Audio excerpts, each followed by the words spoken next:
Hey, my name is Matt Johnson, and this is the new Zoom F3 audio recorder.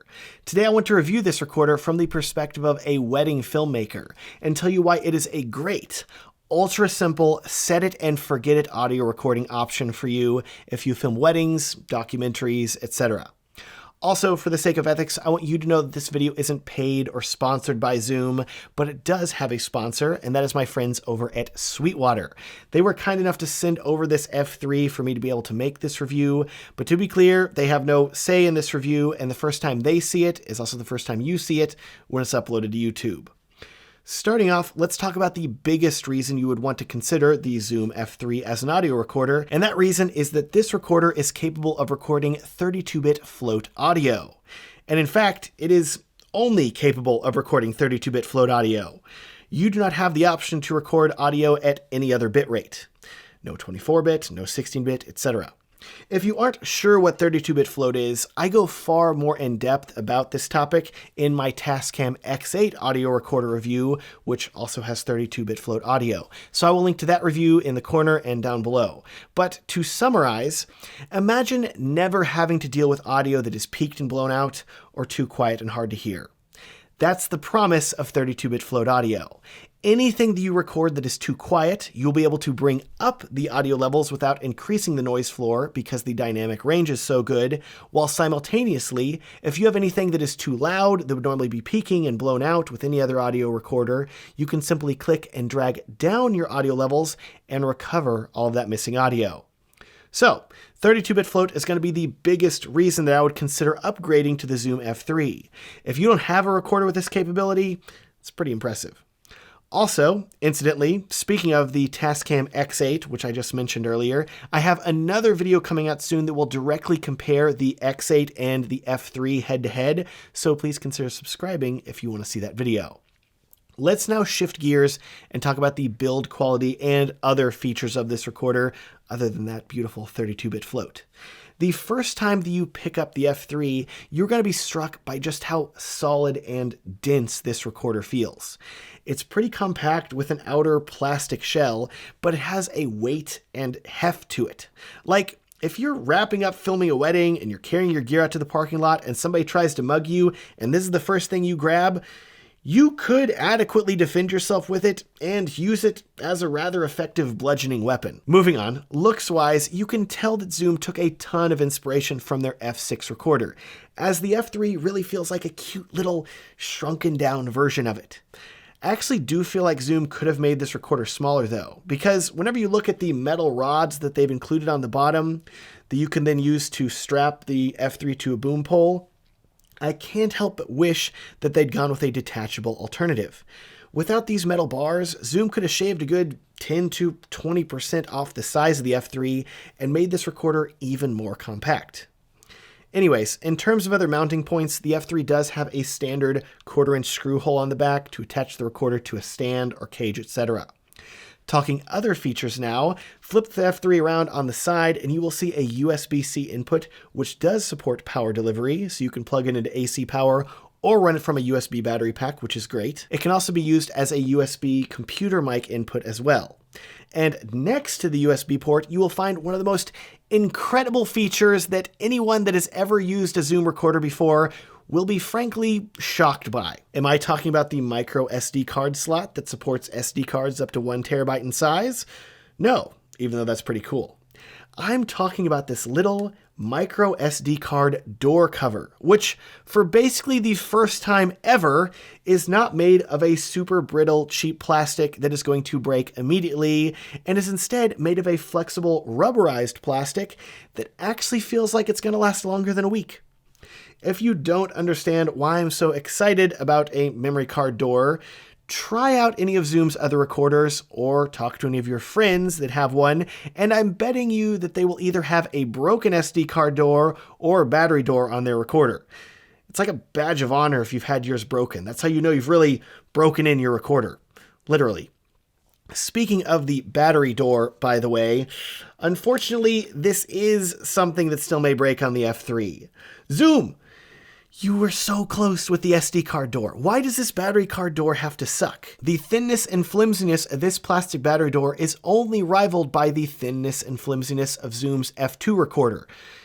It's bad. So you should be careful anytime you're switching batteries. Talking battery life then, Zoom claims you will get over 8 hours of recording time with alkaline batteries. Whenever I tested the F3 using a brand new set of Amazon rechargeable batteries, I found that it could record for 6 hours and 47 minutes before the battery died. I realize that this is less than Zoom claims, but for this test, I had to use a shotgun microphone that required phantom power from the F3, meaning that the microphone helped drain the battery faster. If you're plugging into a DJ soundboard though, or another microphone that does not require phantom power, I'm betting you can expect battery life closer to the 8 hours that Zoom claims. Looking at the back of the recorder now, you will see that there is a line-out port in case you want to go directly from the F3 into your camera, and you also have a headphone jack to monitor your audio, which, even though this is a 32-bit float recorder, I still recommend always checking your audio levels with headphones to make sure that your audio is recording properly. On the right side of the audio recorder, you have the power button, which I'm pleased to tell you will power on this recorder in approximately 3 seconds. So if you need to record quickly, you can get started fast. In addition, you will also find a combo record and hold switch on the side. Simply slide up on the switch to start recording and slide the switch down to engage the hold and disable all of the buttons on the recorder. Below the switch, you will see a cover that protects a gaping hole in the side of the F3, which is where you can insert a Bluetooth control module, which will enable Bluetooth control of the recorder using Zoom's F3 control app. Unfortunately, my Bluetooth adapter is still on back order, so I'm not able to cover that in this review, but if the Bluetooth control performs similarly to the Zoom F6, which uses the exact same adapter, you'll be able to start and stop recording and change your audio levels, but you unfortunately will not be able to wirelessly monitor your audio via Bluetooth. Lastly, in regards to the build of this recorder, on the top you have 2 locking XLR inputs, which, judging from the size of the F3, 2 inputs seem to be about the maximum that it would have been able to handle anyways. Fortunately, these inputs do accept both line and mic level audio, but unfortunately, these are not combo XLR and 1/4-inch inputs like you would see on the Tascam X8, for example. So if you need to plug 1/4-inch cables into this recorder, which if you film weddings, I guarantee you're going to need to do, you are going to need to purchase XLR to 1/4-inch adapter cables, which currently run about $10. So the price isn't a big deal, but this is one more cable you're going to need to keep track of in your gear bag. Before my F3 shipped, I was a little upset and confused about why they did not opt to include combo XLR and 1/4-inch input jacks with this recorder, because I love the versatility of combo jacks. But now that I've held the F3 in my hand and looked at it, it really doesn't look like there's actually enough size and depth in this recorder to handle 1/4-inch inputs. They're significantly longer than XLR. I'm wondering then that if Zoom wanted to add them, they would have needed to increase the size of this recorder, and because they wanted to keep it compact, they opted to not include 1/4-inch. Just a theory though, they might have also just been being cheap. Build quality out of the way now. I said at the start of this review that the F3 is an ultra simple set it and forget it recorder, and that is made no more apparent than when you turn this recorder on and start using it. So let's now look at the menu and talk about how Zoom has dramatically simplified the recording process. It all starts when you power on the F3 because you will be immediately presented with a scrolling waveform that shows you that the recorder is receiving a signal. This should already be the first indicator to you that Zoom has rethought how you would traditionally use an audio recorder and stripped out a lot of the unnecessary things that you do not need to worry about because you now have the benefit of 32-bit float audio recording. In the past, with other recorders, you would have to press the record button once to start the recorder accepting inputs, so that way you could then dial in those inputs to the proper gain levels before you pressed record again to begin recording. Because the F3 has the benefit of 32-bit float audio though, you don't actually have to worry about setting your audio levels on the recorder to the exact level they need to be. In fact, nowhere in the menus will you find a setting that will actually tell you the decibel level that you were recording with the F3. I realize this sounds crazy for an audio recorder, but if you look at the waveform guide on the front of the recorder, it's very abstract with no numbers. In addition, while there is a red light to indicate that the recorder is recording, there is not a separate red light that indicates the recorder audio levels are peaking. Incidentally, if you're wondering about the audio quality that you can get from this recorder, as an audio test, I've actually been recording the audio for this entire video using a Deity S Mic 2 plugged in via XLR to the Zoom F3. So this entire video is an audio quality test. Of course, I want you to keep in mind that any audio recorder is only going to sound as good as the microphone that you're using with it. Having 32-bit float audio is amazing, but if you pair it with really crappy microphones, your audio is still going to sound terrible. So make sure you're using good mics. Lastly, let's really drive home the simplicity of this recorder. Here on the front, you have a magnifying glass button that will allow you to zoom in and out on the waveform on the screen. What's crazy is that Zoom says that using this magnifying glass to zoom in and out on the waveform will change the amplification level of the audio that's coming into the recorder. Meaning that if you have a really quiet audio signal coming in, maybe from a soundboard that isn't turned up very loud, or maybe somebody's whispering into a microphone, the waveform signal will look really small. So you can then zoom in on the waveform to make it louder and amplify the audio. You do not have any control over a specific decibel level though. Instead, all you're doing is looking at an abstraction of your audio level as a waveform. I told you, it's crazy, but you have to remember that the F3 is recording a 32-bit float audio file, meaning that it doesn't really matter the exact audio level that you're recording because you can always bring these audio levels up and down as much as you need to make your audio sound good. And in case you're wondering, there's not a backup audio track recording feature either. You're only recording one audio file that is 32-bit float, so you really don't need a backup track. So as you can see, everything about the F3 is dramatically simplified. And it means that instead of you needing to dial in all of your audio levels manually, you can just get the F3 roughly in the ballpark. Heck, get the F3 in the parking lot of the ballpark. Get it in the same neighborhood as the ballpark.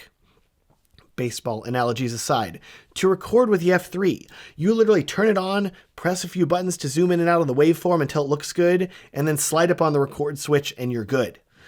That's all I did to record this video, and I think the audio sounds pretty good.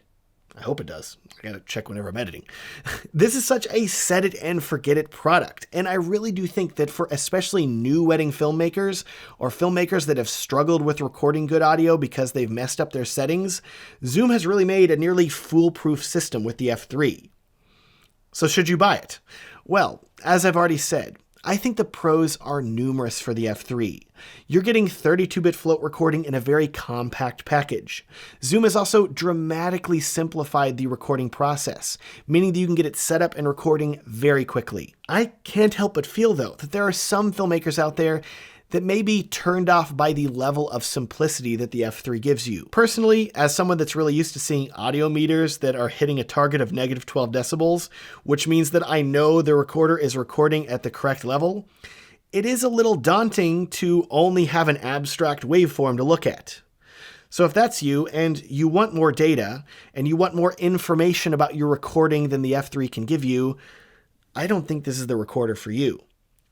Likewise, if you're a filmmaker that commonly finds themselves needing to record more than 2 inputs of audio, the F3 is also not for you, because it literally only has 2 XLR inputs. For most weddings, I think the 2 inputs are enough, but I have run into edge case weddings where I needed more than 2 inputs, so I would keep that in mind.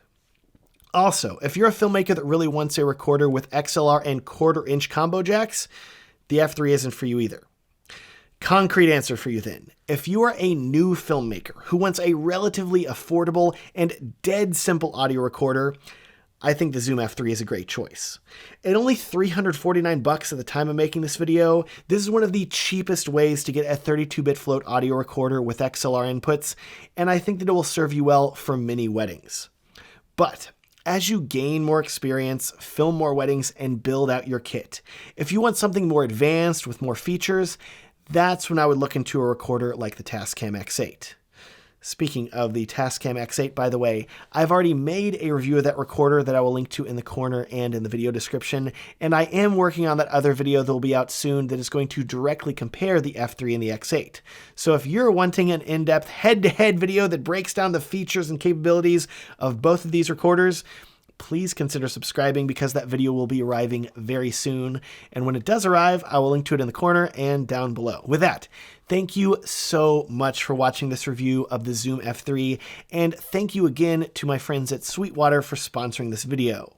If you do decide to pick up the F3, I've linked to Sweetwater down in the description if you want to buy it from them. Before you go now, if you are a wedding filmmaker, I would like to leave you with one more thing.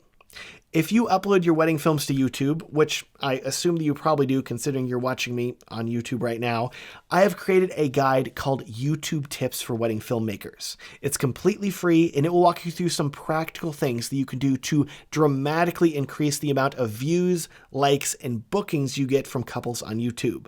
You can download this guide for free at the link down below. Thanks so much for watching and have a great day.